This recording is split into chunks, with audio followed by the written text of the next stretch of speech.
Professor Ratanlal से शुरुआत करते हैं और उनसे ये समझते हैं, सर अभी तक तो एसआईआर को लेकर कई अलग अलग तरीके की आपत्तियां थी विपक्ष की, लेकिन अब ये जो कांग्रेस जाति वाला एंगल ले आई है कि जाति देखकर वोट काटा जाएगा, इसका आधार क्या है सर? ये आरोप कैसे और क्यों लगा रहे हैं? एकदम आरोप नहीं है, सही है, तथ्य है। और देख लीजिए मेरे हाथ में 30 नवंबर 1949 का ऑर्गेनाइजर में छपा हुआ आर्टिकल है आरएसएस का। सबसे पहले फंडामेंटल बात समझ लीजिए, यूनिवर्सल फ्रेंचाइजी जो मिला है उसके लिए बहुत संघर्ष करना पड़ा है। संविधान सभा में डिबेट हुआ था, सवाल ये भी उठा था कि शिक्षा संबंधी कुछ योग्यता होनी चाहिए। डॉक्टर अंबेडकर ने इसका विरोध किया था कि एक आम आदमी में सूझबूझ होती है कि वो वोट अपने इशूज को समझ सकता है और अपने तरीके से वोट कर सकता है। ऑर्गेनाइजर ने पहले ही लिखा है 30 नवंबर में कि यूनिवर्सल फ्रेंचाइजीज के पक्ष में नहीं है, उसके खिलाफ है कि आम लोगों में सोच समझ नहीं होती है बहुत बारीकी समझने की। तो ज्ञानेश कुमार जो है एसआईआर के नाम पर भारत को बांग्लादेश और पाकिस्तान बनाना चाहते हैं।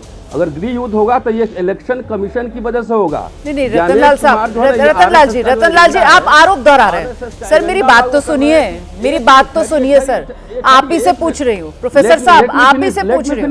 No sir, please hear me out sir, please hear me out. आप 1949 का यहाँ पर जिक्र कर रहे हैं, आप अपने आरोप दोहरा रहे हैं। मैं सर 2025 पे हूँ और 2025 में मैं आपसे ये पूछ रही हूँ कि जो आप आरोप लगा रहे हैं उसका आधार क्या है? भाई आज की तारीख में आपके जो आरोप हैं उनका आधार बता दीजिए, मैं चर्चा आगे बढ़ा लूंगी, आपकी आपत्तियों पर जवाब ले लूंगी, बात खत्म। आइए देखिए पत्रकार लोग जो है ना वो 2 मिनट्स मैगी वाला सवाल पूछता है।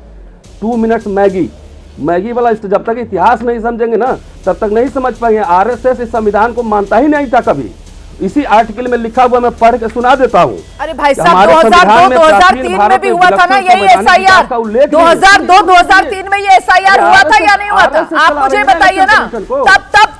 तब कौन थे प्रधानमंत्री? अटल जी थे ना, तब भी एनडीए की सरकार थी ना। घुसपैठिए आ जाते हैं तो अमित शाह क्यों नहीं करते हैं? कमाल है सर, कमाल है। आप आधार बता दीजिए मुझे। आप प्रवक्ता की तरह बात मत कीजिए, आप एज ए जर्नलिस्ट बात कीजिए हमसे। सर मैं प्रवक्ता की तरह क्यों बात करूंगी? ये जहां चुनाव होता है वहां घुसपैठिया चला जाता है। अमित शाह गृह मंत्री क्यों है? अरे आधार तो है कि आरएसएस संविधान खत्म कर रहा है। वोटिंग राइट खत्म होने का मतलब सब कुछ खत्म है।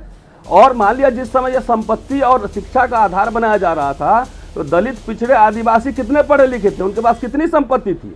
तो ज्ञानेश कुमार आरएसएस के एजेंडा को जो 1949 में जो आरएसएस ने पोजीशन लिया था, ज्ञानेश कुमार एसआईआर के थ्रू उसी को लागू कर रहे हैं। मैं ये बात कह रहा हूँ। आप वही बात कह रहे हैं, मैं तो खुद कह रही हूँ कि आप वही बात कह रहे हैं। रुकिए तो प्रोफेसर साहब, आप वही कह रहे हैं, आप वही कह रहे हैं, मैं वही तो कह रही हूँ कि आप बस वही दोहराए जा रहे हैं, लेकिन उसके पीछे कोई आधार 2025 में आप ये बात क्यों कह रहे हैं आप नहीं बता पा रहे हैं।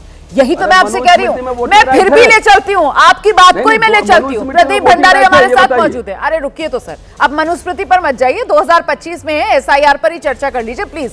बहुत चर्चा भटक जाएगी, ठीक है ना? जब खुलेआम प्रदीप भंडारी के पास हमें लेकर चलना चाहिए। प्रदीप भंडारी, मैंने उनसे बहुत पूछा कि भाई ये जाति वाला एंगल, नया जो आपत्ति आप लोग एसआईआर पर दर्ज करा रहे हैं, तो इसका आधार वो 1949 में बता रहे हैं कि 1949 में आरएसएस ने विरोध किया था कि सबको एक वोटर एक वोट वाला अधिकार हर नागरिक को नहीं मिलना चाहिए। वो कह रहे हैं इनकी तब की मंशा थी, अब 2025 में चुनाव आयोग के जरिए ये आरएसएस संघ की मानसिकता है और इनकी योजना है जिसको लागू करवाया जा रहा है। इस पर जवाब दे दीजिए आप।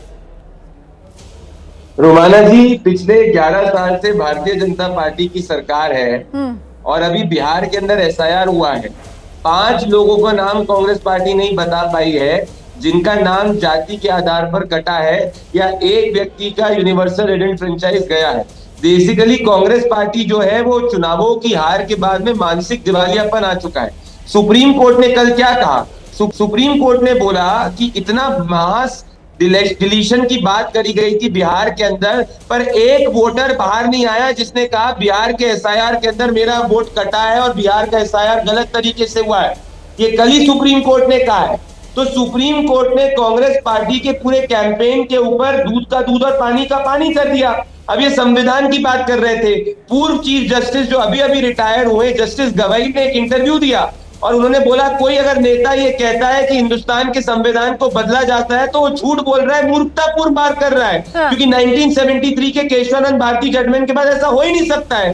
तो कांग्रेस पार्टी जिसके हैंडल पाकिस्तान से कह रहे हैं कि आप चुनाव आयोग के जरिए जो आरएसएस की मंशा थी 1949 में जो विरोध किया था आप लोगों ने यूनिवर्सल फ्रेंचाइज को लेकर, उसी को आप लोग लागू करवा रहे हैं। वो ये कह रहे हैं, वो 1949 का तर्क दे रहे हैं। मैंने तो बहुत पूछा उनसे कि 2025 में इसका क्या तर्क है, वो तर्क नहीं दे रहे, वो बस इतना ही बता रहे हैं कि तब इनकी मंशा थी, अब ये लागू करवा रहे हैं। आइए प्रदीप भंडारी।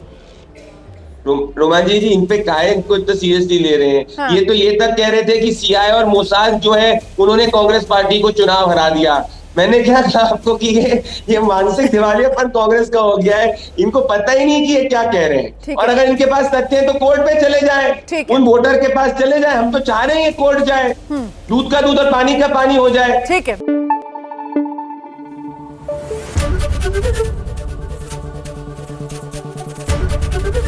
एबीपी न्यूज आपको रखे आगे।